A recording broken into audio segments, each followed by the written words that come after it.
Chapter 3. The First Cold Morning. There is a specific kind of knowing that arrives before understanding does. Not intuition exactly. Intuition is fast, electric, the quick recognition of a pattern before the conscious mind has finished processing it. This is slower than that. This is the kind of knowing that settles into you over hours, the way cold settles into a house when the heat goes off at night, gradually, pervasively, occupying every room in turn, until by morning it is simply the temperature of everything and you cannot remember what warmth felt like. Ron Parker had been awake since 5. Not because of a sound, not because of a dream, because of an absence, the specific absence of another person in a bed that had contained 2 people when he'd fallen asleep, and the particular quality of that absence, the way a space becomes a different kind of space when it has been vacated, the way air fills differently into a room that someone has just left. He had reached for Hermione in his sleep, the reflexive movement of a body accustomed to finding another body beside it, and his hand had found only the sheet, still faintly warm, and his brain had registered this and pulled him up out of sleep into the gray pre-dawn dark of the bedroom. He lay still for a moment, listening. The house was quiet. The creek was running below the road. The wind had dropped overnight and the canopy above the house was still, and in that stillness the creek was more audible than it had been a constant low presence, a sound that was almost not a sound, that sat at the threshold between sound and silence and occupied both. He listened for Hermione, for the specific sounds of her presence in the house, the particular cadence of her footsteps, the sound of the coffee maker, the soft percussion of a kitchen being inhabited. He heard none of them. He got up. He found her in the backyard. He saw her from the kitchen window first, had come into the kitchen meaning to check if she was there, had looked through the window above the sink as he reached for the coffee maker, and stopped. She was standing at the far end of the yard, in the corner, the apple tree corner. She was standing with her back to the house, facing the fence, in the particular absolute stillness of a person who is not fidgeting, not shifting their weight, not doing the small continuous micro-adjustments that the human body makes when it is inhabited by a conscious mind moving through ordinary experience. The absolute stillness of a person who is either very far away inside themselves or not entirely present in themselves at all. She was barefoot. Ron stood at the kitchen window and looked at his wife standing barefoot in the backyard in the early October morning. The temperature was 41 degrees.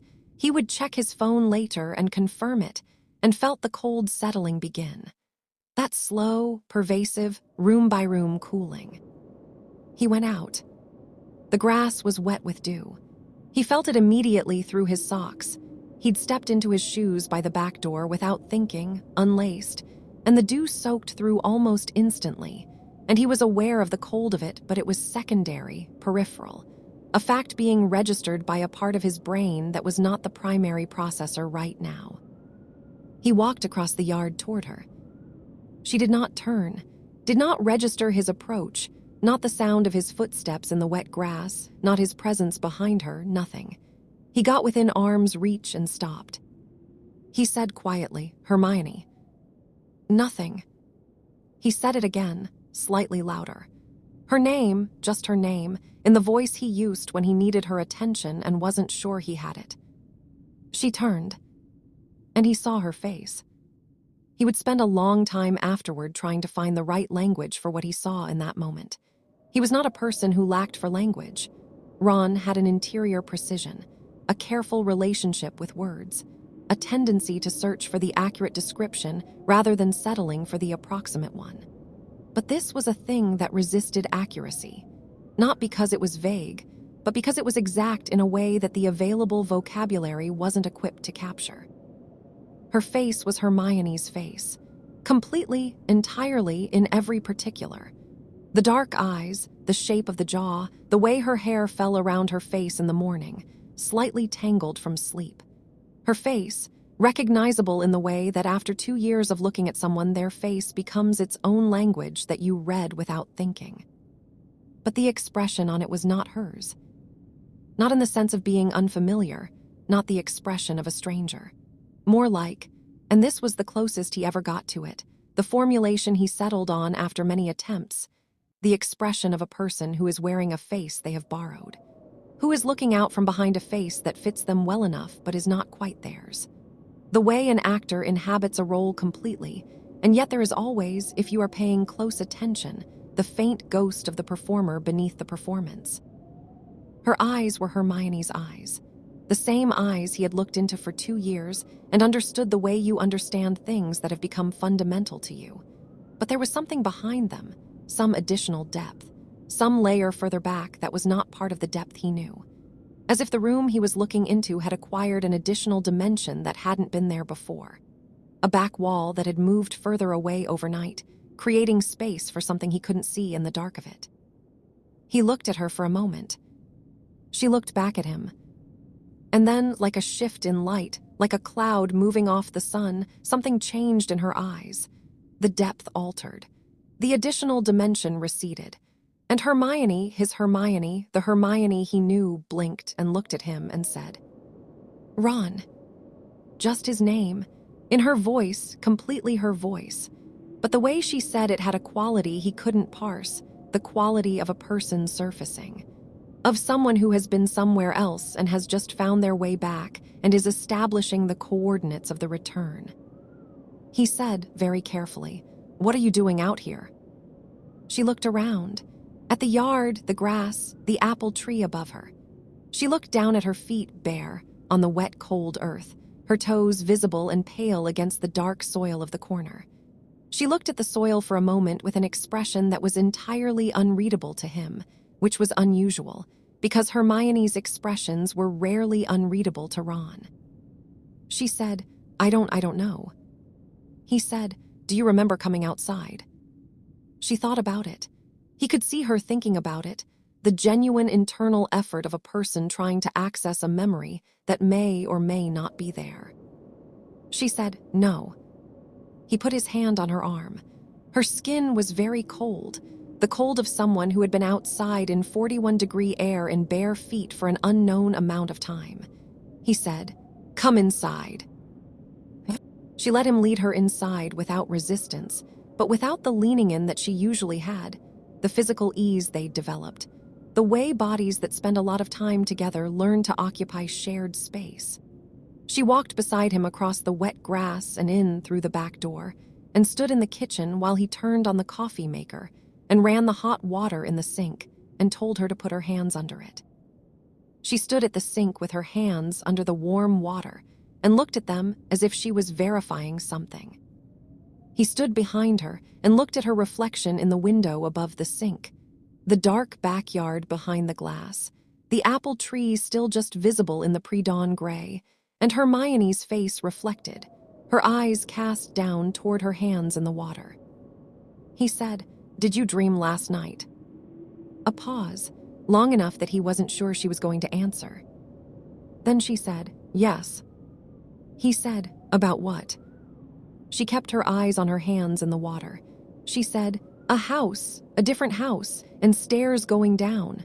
She paused, and a voice at the bottom of the stairs. He said, "What did the voice say?" She turned off the water, dried her hands on the dish towel hanging by the sink, turned around and looked at him, fully looked at him, with the complete directness that was one of her most fundamental qualities, the thing that had first told him she was someone worth paying attention to. She said, "My name," it said my name. He looked at her. She said, "And then it said you came." The coffee maker finished its cycle. The kitchen filled with the smell of coffee, which was one of the most ordinary smells in the world, and it struck Ron in that moment as almost aggressively ordinary. The coffee smell, the dish towel, the sink, the morning gray through the window, all of it ordinary and unchanged, while something that was not ordinary sat in the center of the room with them and waited to be acknowledged. He poured the coffee, handed her a mug. She wrapped both hands around it, and he watched the color come back into her fingers as the warmth of the mug transferred. He said, "Can I see the necklace?" She looked at him over the rim of the mug. Then she set the mug down on the counter and reached up to the clasp at the back of her neck. And stopped. He saw it happen clearly. Her hands went to the back of her neck, to the clasp, with the ordinary dexterity of a person who has removed a necklace 100 times. Her fingers found the clasp, and then her hands began to shake. Not violently, not dramatically. A fine, rapid tremor that started in her fingers and moved up through her hands and into her wrists before she pulled her hands away from her neck entirely and pressed them flat on the counter. And the tremor stopped as abruptly as it had begun, as if it had been a signal, a brief electrical warning, rather than an involuntary response. She stood with her hands flat on the counter for a moment, looking at them. Then she looked at Ron. She said, "That's new." He said, "That's happened before." She said, "Just now for the first time." She said it carefully, precisely, in the tone she used when she was being scrupulously accurate, not minimizing or dramatizing, just reporting. "I went to unclasp it and my hands shook, and then I didn't want to anymore." He said, "You didn't want to or you couldn't." She considered the distinction seriously. She said, "I'm not sure there's a difference right now." He looked at the necklace, at the locket resting against the fabric of her shirt. He said, "Let me try." She turned around. He reached for the clasp at the back of her neck, a small standard box clasp, the kind he'd opened 100 times. His fingers found it and he pressed the release mechanism and she turned around. Not in a normal way.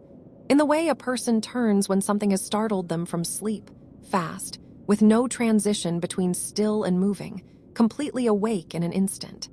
She turned and she was facing him and she was looking at him and the depth was back in her eyes, that additional dimension, that back wall that had moved, that space for something he couldn't see. And she said, in a voice that was layered in a way that voices are not layered, Hermione's voice, and underneath it something else, something lower and older, and carrying the acoustic quality of something that has not spoken in a very long time. "Don't touch what's mine." The kitchen was very still.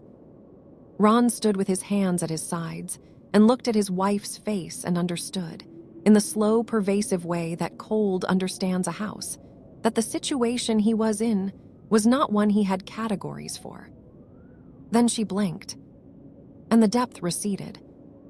And Hermione looked at him with an expression that was entirely, completely, recognizably hers. And that expression contained, in full measure, the fear of a person who has just heard themselves say something they did not say.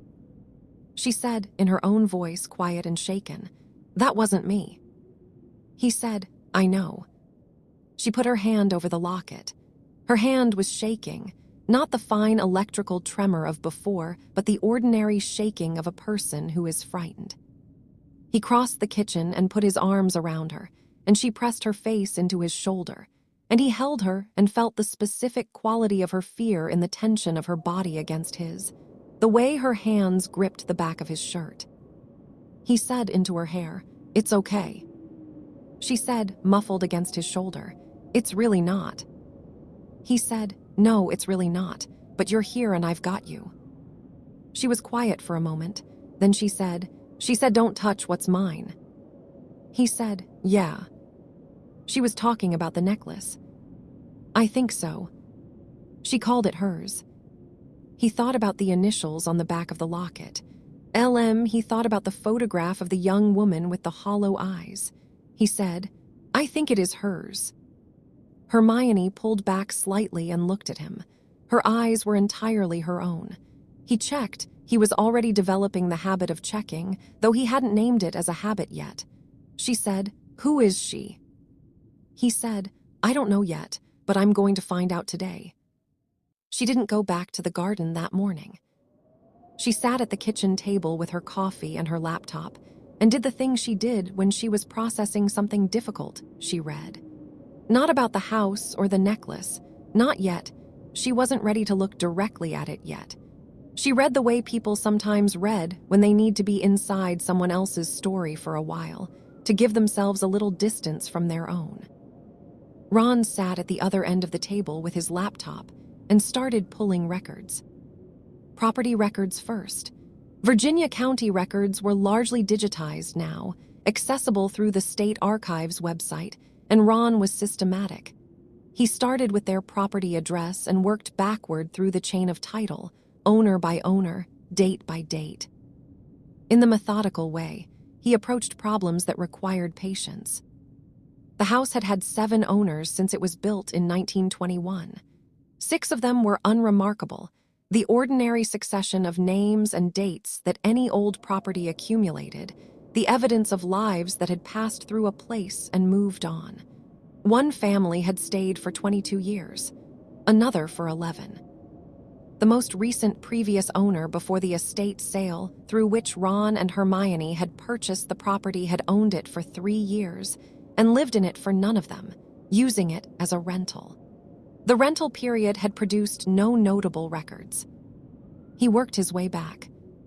Third from the last in the chain of title, purchased in 1941, sold in 1944. 3 years. The names on the title were listed as Edgar Marsh and Lydia Marsh. He wrote the names down. Then he went to the digitized archives of the county newspaper, a weekly that had been running since 1887, much of its back catalog scanned by the local historical society, and he typed in Marsh and let it run. The results took a moment to load. When they did, there were 4 items. He opened them in order. The first was a brief social notice from September 1941, the marriage of Edgar James Marsh, of this county, to Lydia Ann Callow, of Roanoke. A short paragraph, the kind of notice small-town papers ran in that era as a matter of course, without editorial comment or elaboration. A photograph accompanied it, the standard wedding portrait of the period. The groom, Edgar Marsh, was tall and broad-shouldered, with a face that Ron studied for a moment, a face that was handsome in a formal, set way, the smile in it not quite reaching the eyes, though he was aware that he was looking at it with knowledge that the photographer hadn't had and might be reading things into it that weren't there. The bride, Lydia Marsh, née Callow, was small, dark-haired, standing beside her new husband with her hands folded in front of her and looking at the camera with an expression that was correct for a wedding portrait, composed, appropriate, but in which something was nonetheless visible that Ron could not name, something underneath the composed surface, something that the camera had caught in spite of itself. He looked at her face for a long time. Then he opened his desk drawer and found the locket. Hermione had given it to him that morning to look at, not taking it off but unclasping it, and he opened it and held the photograph inside it next to his screen and looked at both images simultaneously. The same woman. The same eyes. He sat back in his chair. The second newspaper item was from October 1943. A missing persons notice, filed by Edgar Marsh, reporting the disappearance of his wife Lydia Marsh from their residence on Hollow Creek Road. The notice described her physical appearance in the flat, procedural language of such documents: height, weight, hair color, last seen wearing, and requested that anyone with information contact the sheriff's office. It was filed on October 14, 1943. The third item was a brief follow-up from late November 1943, 6 weeks after the initial report. A single paragraph, noting that the investigation into the disappearance of Lydia Marsh had been closed without resolution. No further information. No explanation of what closed without resolution meant in practical terms, which in 1943, in a rural Virginia county, Ron suspected meant something he didn't want to think about too directly yet. The fourth item was a property notice from 1944. The sale of the Hollow Creek Road property by Edgar James Marsh to a couple named Whitfield. Edgar Marsh's forwarding address, listed for the purposes of the transaction, was a county 20 miles to the east. Ron sat at the kitchen table and looked at these 4 items arranged on his screen and felt the kind of clarity that is not comfortable. The kind of clarity that arrives when the pieces of something fit together in a way that leaves no alternative interpretation. He looked at Hermione at the other end of the table. She was reading, her coffee in both hands, apparently calm. The locket, which she had put back on after handing it to him for examination, rested at her throat, just visible above the neckline of her shirt. He thought about the pot sealed with wax and buried in the corner of the backyard. He thought about the warmth of the soil there. He thought about a woman who had been reported missing in October 1943 by the husband who had killed her and buried her where the roses were supposed to grow, and who had put her own necklace in a sealed pot in the same ground, and who had been waiting in that ground ever since, and who had last night spoken through his wife's sleeping body in a voice that was low and old and carrying the acoustic quality of something that had not spoken in a very long time, and said, "You came." He closed his laptop. He said, "Hermione." She looked up. He said, "I need to tell you something, and I need you to hear all of it before you respond." She looked at his face. She set her coffee down. She said, "Okay." He told her. She listened without interrupting, which was not characteristic of her in ordinary conversation, but which she did when something required it. When the stakes of a thing were high enough that she understood interruption would cost more than it gave. She listened with her hands flat on the table, and her eyes on him, and her face doing the careful, contained work of a person receiving information that is rearranging something fundamental.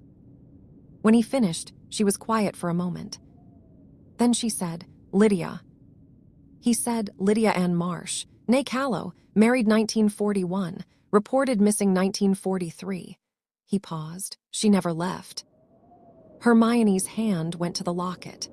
The gesture he was already learning to read, not comfort-seeking exactly, more like confirmation, verifying the presence of a thing. She said quietly, "She's been here since 1943. He said, "In the backyard, where you found the pot." He paused again.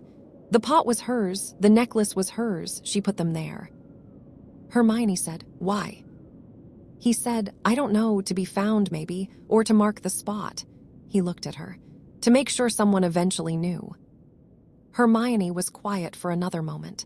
Then she said my name in the dream. She knew my name." He said, "She's been in this house since we arrived. She's been aware of us, I think."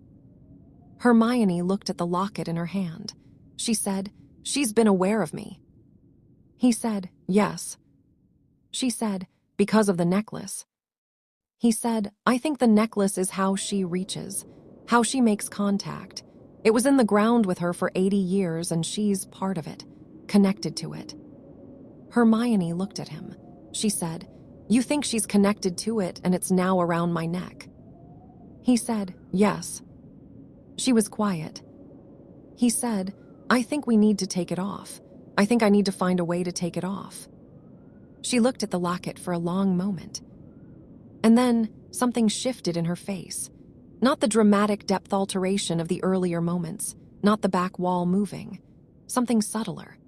A quality that came and went so quickly that Ron almost missed it, a brief overlay, a momentary doubling, as if for just a second there were two expressions on his wife's face simultaneously, hers and another's, and they were not entirely different from each other. Then it was gone, and Hermione said in her own voice, her complete voice, "She's not ready for that." He said, "Hermione." She said, "I know how that sounds, I know." She looked at him steadily. "But I can feel it, Ron, not clearly, not like a voice, more like a pressure, an intent. And the intent right now is," she paused, searching, "she's not ready. There's something she needs first, before she'll let go." Ron looked at his wife. He said, "And you want to find out what it is?" She said, "Don't you?" He looked at the locket, at the initials on the back that he'd read from across the table. LM always and only.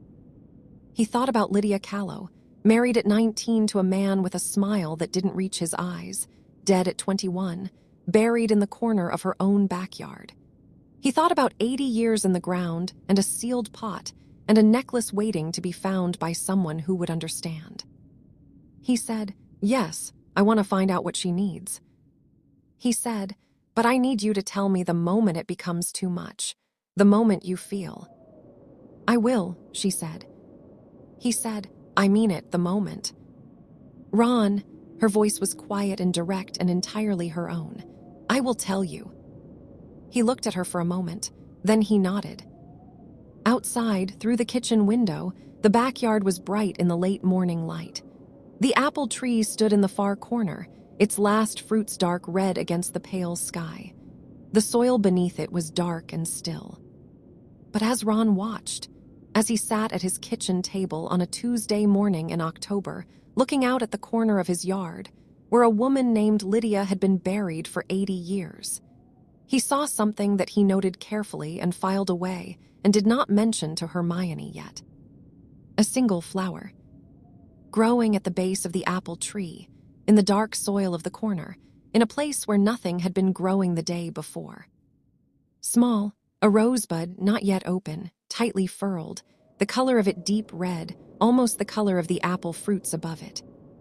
Growing where the roses were supposed to be. That evening Ron found Hermione in the second bedroom, the office, sitting at the desk with a journal open in front of her, writing. He came to the doorway and looked at her, and she looked up, and the look was hers, completely hers, and she said, "I wanted to write down what I'm feeling while I can describe it clearly." He said, "While you can." She said, "In case it gets less clear." He stood in the doorway and looked at her, and felt the cold that had been settling since 5 in the morning complete its work, reach the last room, fill the last space, make itself the temperature of everything. He said, "Hermione, look me in the eyes." She looked at him, dark eyes direct, with the complete and familiar depth that was hers. He said, "Are you okay?" She said, "Right now in this moment, yes." He said, "And her?" Hermione looked at him for a long moment. Then quietly she said, "She's here. She's always here, but right now she's listening, waiting." She paused. "She's been waiting for a very long time, Ron. She knows how."